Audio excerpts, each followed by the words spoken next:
Coming up on Focal Point. Politicians have been defining their own districts for years. One grassroots movement wants to remove this practice from our Constitution. Proposal 2 on this year's ballot. Coming up next, I'll tell you why some people are calling this the most important midterm election in decades. And the MSU Jewish community holds a vigil for a tragedy that happened 400 miles away. Focal Point starts now. Hello and welcome to Focal Point. We start today with the synagogue attack that killed 11 people in the Pittsburgh neighborhood called Squirrel Hill. I'm Kendall Ashman. And I'm Gloria Nzeka. This attack is believed to be the deadliest on the Jewish community in United States history. Squirrel Hill is one of the largest predominantly Jewish neighborhoods in the country. The Tree of Life synagogue was in the middle of their morning services when a 46-year-old Pennsylvania man killed 11 and injured 7 more. The man has been charged on 44-count indictment, including hate crimes resulting in deaths. People across the country are coming together in the form of vigils and gatherings. Focal Point's Michael Epps shows us how the MSU community is showing their support. Thank you for coming. They all found themselves in the same place. It didn't really hit me at first. They just had to be here. So we knew that we wanted to honor the victims in some way. A candlelight vigil to honor the 11 people who died in Squirrel Hill. When an event like this happens, it really feels like the world should stop for a few moments. David Middleman knows that neighborhood well. Walking to and from on Murray and Forbes Street.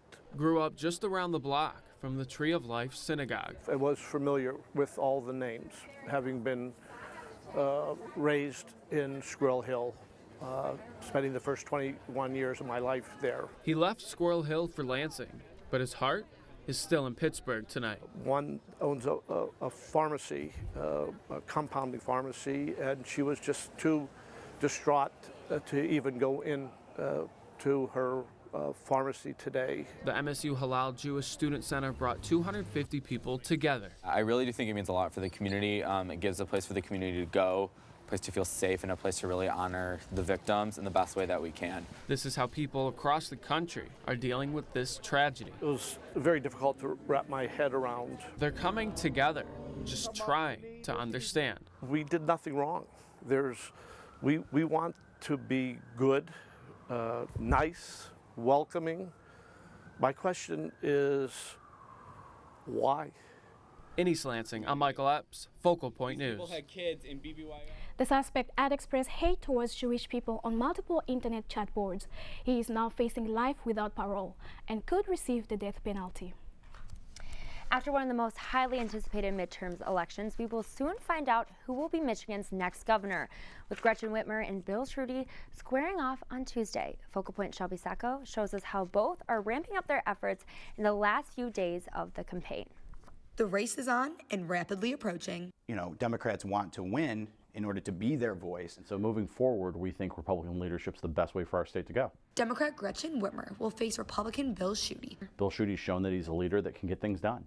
She's a problem solver, and she's speaking to the issues that matter. Some are calling this the most important midterm election in decades. On November 6th, voters will decide if Gretchen Whitmer or Bill Schuette will become Michigan's next governor. She's got a plan to fix our roads. She's got a plan to protect pre-existing conditions. She's got a plan for clean water. These are the issues that people care about. You look at what Republicans have done the last 8 years here in Michigan. We've frozen tuition to keep college affordable. We believe that with certain reforms, we can keep college affordable for young people. Will the Democrats flip the House? They're out on the doors every single day. They're making calls every single day. They're having meetings and getting all the folks there locally involved, because that's the most important thing. Or will the Republicans continue to hold the majority in both the House of Representatives and the Senate? Now we're knocking doors and making phone calls. We've done over 2.5 million voter contacts this cycle, which we're on pace to set a record. We're very excited about our operations on the ground. Who will become the voice of Michigan? Whitmer? My plan to fix the problem in Flint starts with expediting the replacement of the pipes. Or Schuette?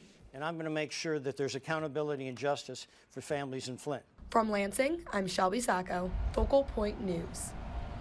Recent reports show Gretchen Whitmer is up by 8.2 points, but will she continue to hold the lead? Who will be Michigan's first choice? Only 4 days until voters make that decision. Those two candidates had their final face-to-face debate before Election Day. Milan rebels traveled to Detroit and found the two candidates had held nothing back. The debate was nothing short of tense, with the two candidates going back and forth on many of the hot topics that are an issue in the Mitten State. But that didn't stop there. They had more to say once the podiums were removed. The governor's race between Republican Bill Schuette and Democrat Gretchen Whitmer has reached a fiery pit. When I'm governor of Michigan, there'll be no sanctuary cities, and Gretchen Whitmer, if she has her way, Michigan will be a sanctuary state. Don't listen to that nonsense. This is a desperate campaign that is flailing to stay alive. Young adults failed to vote in the 2016 election, and they don't seem very interested in voting in this one either. I don't totally know who the candidates are. The U.S. Census reports that only 53% of Michigan's 18 to 24-year-olds were registered to vote in 2016. And what's even more shocking is that only 36% of them actually went to the polls. I think students don't vote. It's kind of a complicated issue. Elizabeth Eastman doesn't get involved in politics for reasons that are a common sentiment amongst college students. I think a lot of it is just feeling like their views aren't represented. Even though less than half of Republicans voted for Schuette, Alex Oslapas, the president of MSU College Republicans, thinks the party should unite. I think we're definitely all supportive of Bill Schuette. I mean, there's people on the fringe who obviously may not like him, but I think we can all get together as Republicans for this upcoming election. Members of Schuette's campaign party were also pleased with his performance. So I think he did a great job. You have to hammer it home. But the debate continued long after the candidates left their podiums. She has a credibility gap, an honesty gap. And Whitmer took a jab at Schuette's stance on prevalent social issues facing the nation. Write bans on Muslims, come hang out with anti-Semites. This is the kind of stuff that becomes normalized. Although primary participation is not always a good indicator of general election turnout, Democrats think they can build on their momentum and make the blue wave return. Focal Point News reached out to the MSU College Democrats, but they have not returned any emails. We are 4 days away from one of the most anticipated elections. This week was about the last-minute push to get people ready to make an informed vote. Former President Obama made a stop in Michigan. Lines were long outside of Cass Tech High School last Friday while they awaited an unforgettable experience. During this Democratic rally, there wasn't a topic off limits.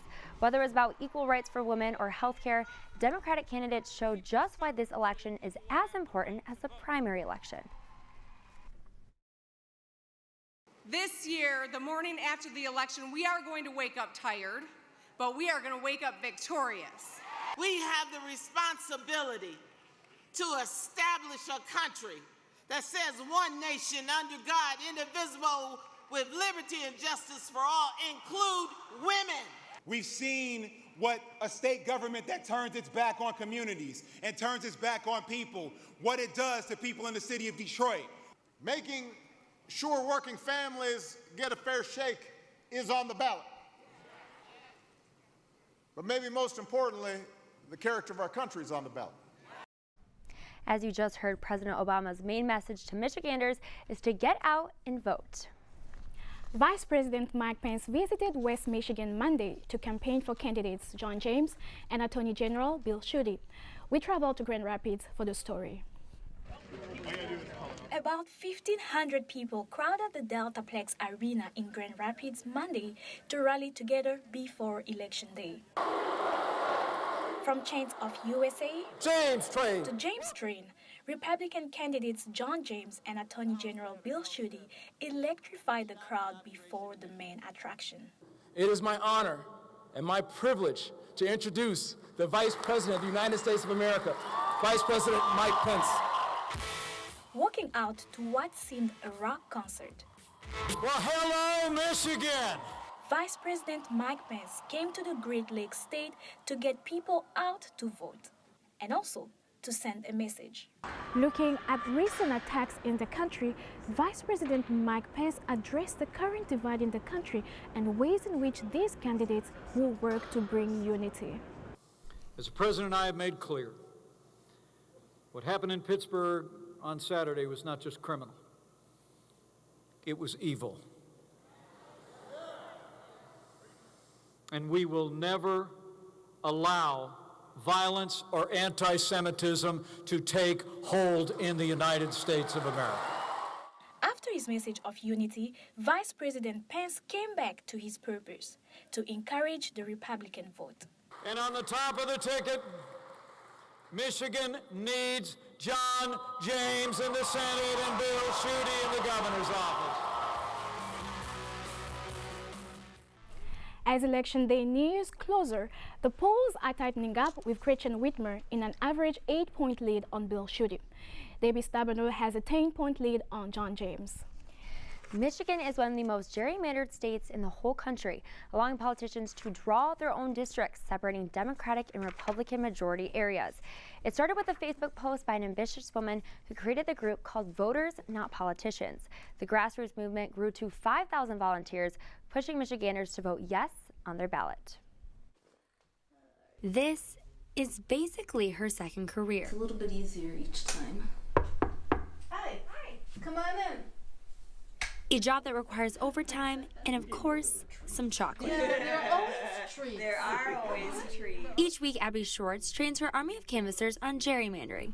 Margaret Tessero is just one of them. Gerrymandering is not a flashy subject, and so people don't necessarily know what it is or know how to change it. Margaret knocks on about 50 homes a day, encouraging Michiganders to vote yes on Proposal 2. Okay, yeah, here we go. It'll be fun. It'll be good. Michigan is a heavily gerrymandered state, which gives all the power to politicians to draw up their own districts. So they basically draw funky-shaped districts, and they're picking their voters. They're essentially saying, you know, if we get all of these voters in this area right here, just so, this is going to be safely a district that we can win. It's simply a tactic that allows politicians to separate Democrats from Republicans throughout the state. It used to be, we want fair representation to the government. Now it's, we want to make sure our people can get reelected. For example, Lansing is separated by 3 Democratic districts. So if you decide to vote Republican in your district, you know your vote is at odds. So it discourages people from voting because they think their vote doesn't count, and they're right. And for Margaret, it's a pretty clear sign that it's time for change. Yeah, thanks so much. Thanks, yeah, thanks. Have a good day. Yeah. All right, that was good. That was productive. 2 weeks ago, former California Governor Arnold Schwarzenegger rallied for Proposal 2 in East Lansing. In 2008 and 2010, California voted in favor of a similar proposal, which Schwarzenegger heavily campaigned for. He said the fight to terminate gerrymandering was tougher than anything he's done on screen. A new initiative on the November ballot seeks to reform Michigan election law. Take a close look at your ballot this year. You will notice that the straight ticket voting option is gone. We've had it since 1891. For the first time in over 100 years, Michigan citizens will vote differently. It forces people to vote based on the candidate, not this old antiquated way of voting based on, the party bosses. But a new initiative on the November ballot might reinstate this century-old practice. Proposal 3 assures voting rights for Michigan citizens more than what they have right now. Among other things, this initiative includes automatic voter registration, same-day registration, and access to absentee ballot for any reason. So that when you do business with the Secretary of State's office, the default is that you are registering to vote unless you decline. Leah Bomarito, a freshman who will be voting for the first time this year, I've always wanted to vote, says more people should be able to vote. People can be disenfranchised by the loopholes in our current law system. So I think that this proposal would make it easier for everybody. Some say allowing people to register to vote on election day could facilitate fraud. Wisconsin, Ohio, Indiana, those are all contested states. And we could have instances where people move across state lines and vote multiple times. Now more than ever is the time to vote, especially with such political divide in our nation right now. Proposal 3, also known as Promote the Vote, is endorsed by the League of Women Voters, NAACP, ACLU, and a number of other organizations. With less than a week to Election Day, former Vice President Joe Biden made a stop in Lansing yesterday to rally for the Democratic candidates. The Get Out to Vote rally brought over 1,400 people to Lansing Community College. Vice President Joe Biden rallied for U.S. House candidate Alyssa Slotkin in her race against Republican Mike Bishop. Gretchen Whitmer and Debbie Stabenow joined Biden to discuss ballot proposals and affordable health care. Biden urged people to get out and vote to change the current political climate. As Democrats, we have two urgent jobs to complete. The first one is we have to change the political climate because for our children's sake. The race between Slotkin and Bishop is considered a toss-up that could affect the Democrats' ability to flip the House. Coming up on Focal Point, a nationwide hard alcohol ban has finally come to the fraternities at MSU. Plus, the MSU University Activities Board hosted the 2018 Rocky Horror Picture Show last week. It's an annual event that all students should check it out at least once. That and more after the break. Grew up loving theater, loving musicals.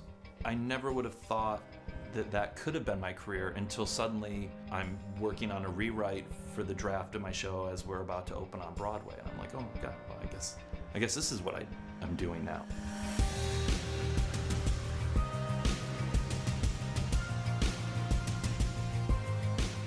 Because I came out to LA not knowing anyone, I would have my internship from 7 in the morning till 7 at night, and I would stay on the Disney lot in this office from 7 at night until midnight because I also didn't own a computer.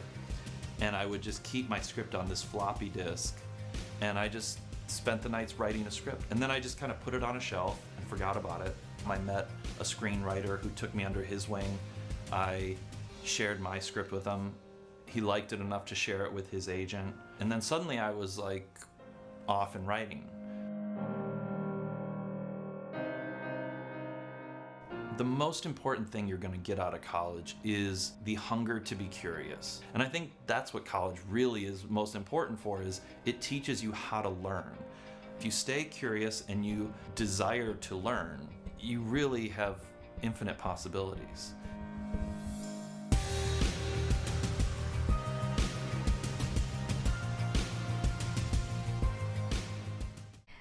Welcome back to Focal Point. Queen might become king of the box office, and Disney has yet another magical movie just in time for the holidays. Our entertainment reporter Tiara Riddick has more. I enjoyed the show. I write songs. Our lead singer just quit. Then you'll need someone new. Coming to theaters this Friday, Bohemian Rhapsody shows us the rise of the band Queen and their road to success. I want to give the audience a song that they can perform. The movie takes us into lead singer Freddie Mercury's life and how he struggled with bad influences and ultimately shunned his own band in spite to have a solo career. Ready, Freddie? Let's do it.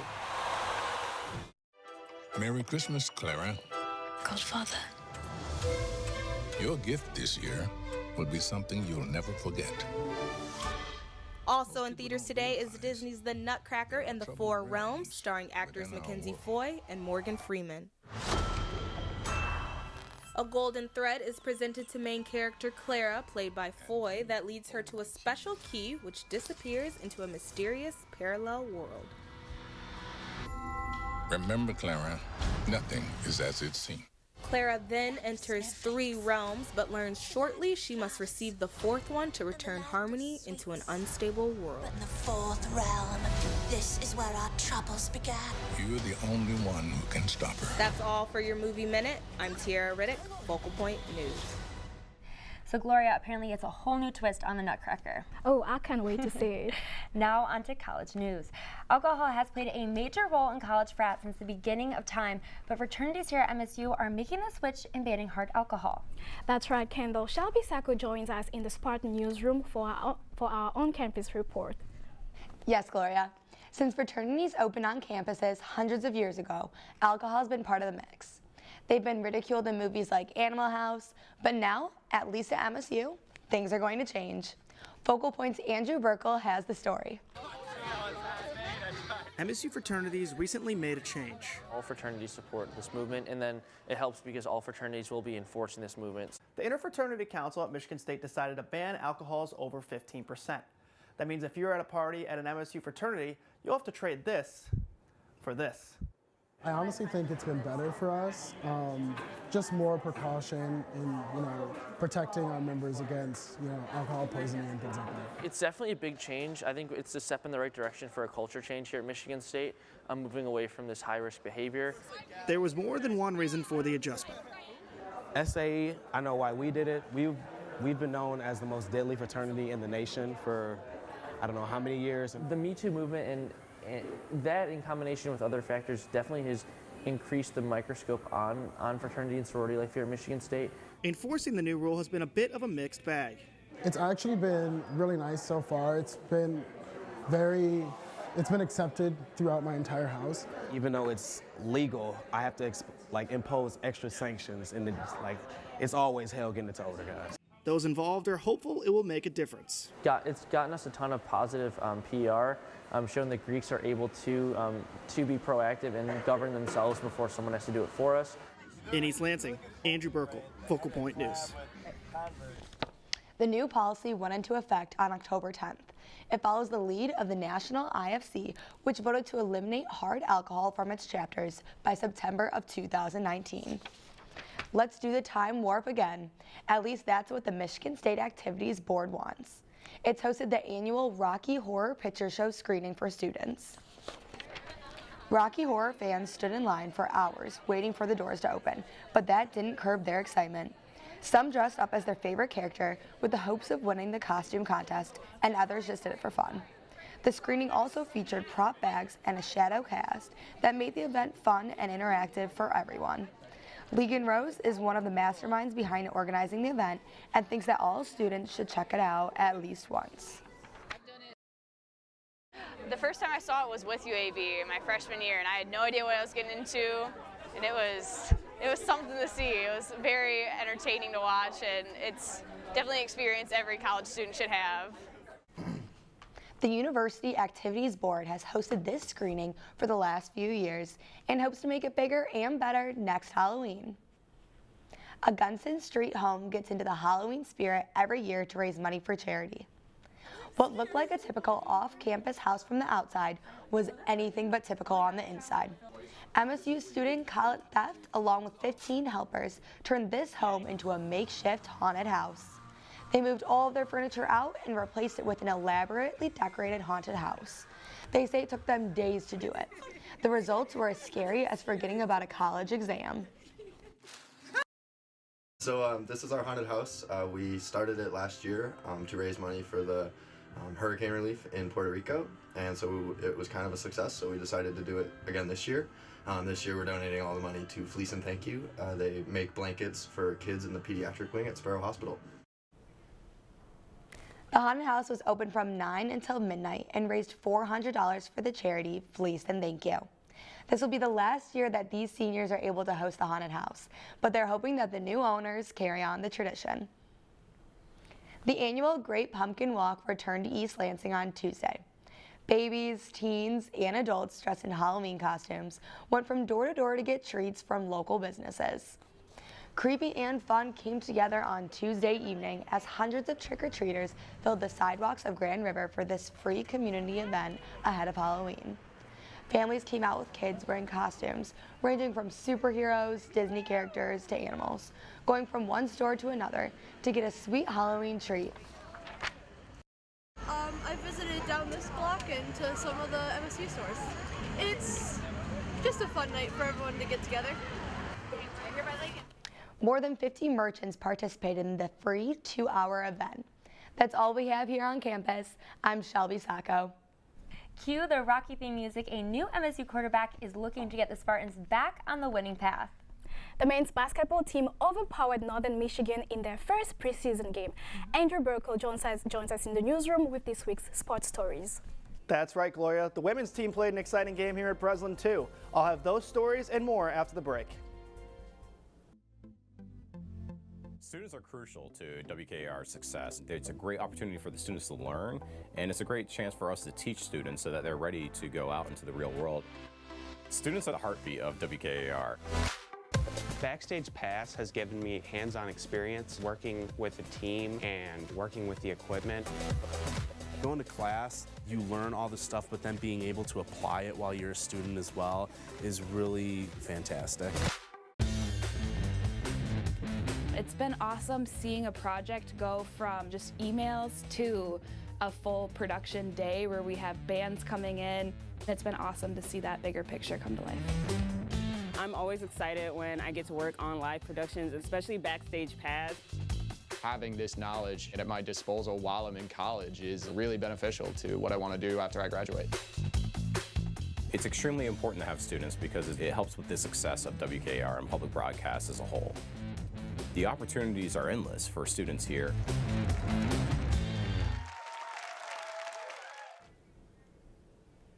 Welcome back. The MSU football team has been dealing with injuries all year, and it only got worse with quarterback Brian Lewerke out with the shoulder injury last week against Purdue. That meant Rocky Lombardi went in for the start. We open in the second, game tied at 6. Lombardi throws it back shoulder to Stewart in the end zone. Impressive 2-minute drill by Lombardi gives the Spartans a 7-point lead. Now in the fourth, Spartan Jalen Naylor gets the shovel pass. He decides to cut it back, finds nothing but space. He follows Rocky all the way to the end zone to give MSU a 10-point lead. First play of the next drive, Matt Morrissey makes the diving interception, and that would clinch it. Spartans win 23-13. They helped a lot. One thing about Rocky, he might be a young guy, but I know that Rocky, he's always confident. That's one thing we was talking about this week in practice, just be confident. You the captain of the offense, and we behind you, so let's go. And win or lose the Michigan game, it's all about how we respond next. You know, are we going to have a high, are we going to be low? So we got to keep pushing each week, week in and week out. There's no break in the schedule for the Spartans. Next up is 5-3 Maryland on the road. You look at Maryland right now, you look at their offensive personnel, they're a very explosive football team right now, a lot of big play guys. You look at their roster and you see a lot of guys making a lot of plays, so be a great challenge for us, explosive football team. Kickoff in College Park is set for noon Saturday. MSU basketball fans got their first look at the 28 Spartan team on Tuesday. Tom Izzo's alma mater, Northern Michigan, was in town. Nick Ward and the team getting hyped up during their intros. This was all Spartans from the get-go. Early first half, freshman Aaron Henry dishes to Nick Ward for the slam. Here, Cassius Winston actually is going to start the break. Finds freshman Thomas Kithier for another dunk. This thing was an absolute dunk party. Here, Foster Lawyer, another oop to Nick Ward. Now second half, Aaron Henry takes the defender off the dribble and finishes with his opposite hand for the and one. Lastly, Kyle Arns shoots the three. Newcomer Marcus Bigham tip slam. That would do it from the Breslin. The Spartans win big over Northern Michigan, 93-47. You know what? We might wonder what we got out of that. I did get a lot out of it. I thought Cassius played a lot better than he did Saturday. You know, but we got a long ways to go, and it's just going to be interesting. It was great. You know, just that atmosphere, you know, it's nothing like playing in front of the end zone and playing on the home court and things like that. So it's good, you know, that, you know, basketball season finally here. They start the season on Tuesday in the Champions Classic against Kansas. Focal Point's Michael Epps will bring you coverage from Indianapolis on our social media. The women's team also play an exhibition game at the Breslin this week against Hillsdale. Head coach Susie Merchant heading into her 11th year coaching the Spartans. Here in the first half, MSU up 11. Jenna Allen gets the ball in the post, makes a nice spin move, and gets the layup to go. She's going to have a big year this year as the lone senior for the team. Freshman Nia Clouden also had a great day for the Spartans. She gets this fast break layup to go. She had 13 points, and the Spartans beat Hillsdale 88-59. It's good for us to get out and play against other people, and you know, we get to see what we're good at, and then we get to see what we need to work on too. You know, we got some stuff to work on, especially defensively. But that's why we play these games. So we're only going to get better from here. The Spartan women get their regular season started on Tuesday against Bowling Green. Michigan State hockey hit the road over the weekend for 2 games against top 10 opponent Cornell. The Spartans won 5-2 on Friday, and now on Saturday, Taro Hirose finds Kodorenko, and he somehow scores from this crazy angle to tie it at 1. Minutes later, Zach Osborne, the shot from the point, Logan Lambden pops in for the rebound goal to give Michigan State a 2-1 lead. Seconds into the third now, MSU makes Taro Hirose on the break. He makes a sweet move to go around the fender and finds the goalie's 5-hole for MSU 4-1 lead. And that would be enough. Spartans go on to win 4-3 in a sweep over number 8 Cornell. honestly felt good. I thought the guys played real hard. I thought there was a good part of this game was probably the best game we played so far this year. I mean, we were skating, we were moving the puck, our forward check was good, back check was really good. I really liked the confidence the guys had even at 4-3, and you know, it's fun. This is a tough building. We came in and played 2 really good games. I'm proud of the guys. The Spartans will take on in-state opponent Ferris State in a home-and-home series this weekend. That's what's happening in sports. I'm Andrew Burkle. Anyone know what it's like to go viral? It's hard to grasp what it takes, but our own Shelby Sacco knows the feeling. Shelby? My 13 roommates decided to dress up as Ellen for Halloween this year. After making a video dancing and putting it on Facebook, it went viral and now has over 50,000 views. We're going to play that video for you now.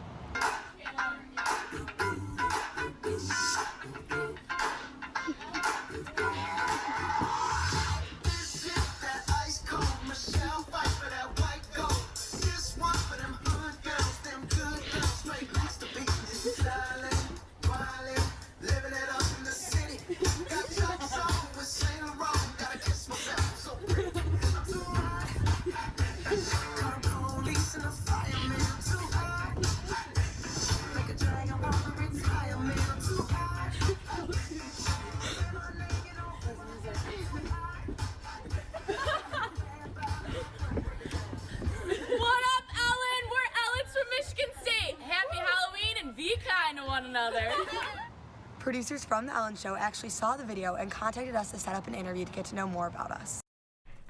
Shelby and her roommates wound up talking to Ellen's producers for half an hour and even went out to shoot more videos dressed as Ellen. We'll see if they make the cut to be on the show.